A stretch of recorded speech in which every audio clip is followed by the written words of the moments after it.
How to stay calm in any situation.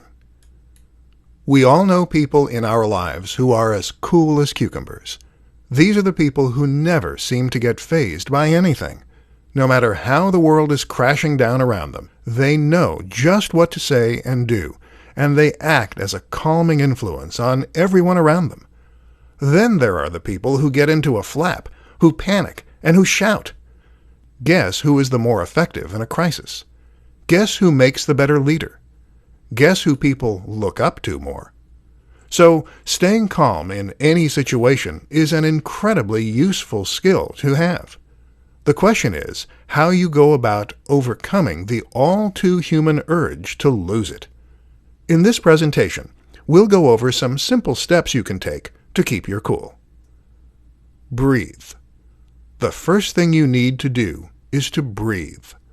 Recognize that the reason you're panicking is that you have gone into fight or flight. This is your body's physiological response to trouble, and it causes your heart rate to become elevated, your breathing to accelerate, and your mind to race. Not helpful. If you breathe, though, then you can regain your composure and fix your parasympathetic tone.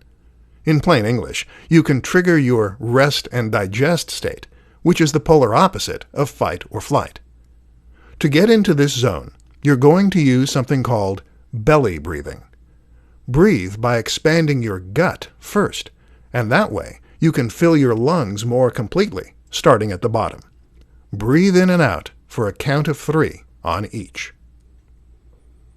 Take a step back.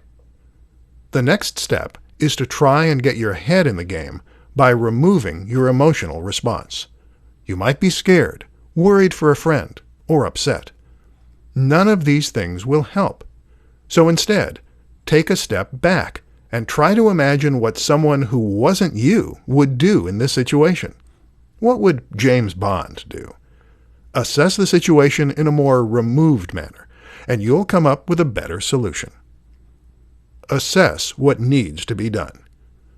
One of the reasons that many of us become frozen with fear is that we don't want to take responsibility and make matters worse rather than better.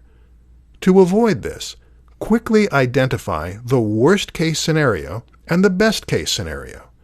Accept the possibility of the worst-case scenario, but take the steps you need to take to work toward the latter.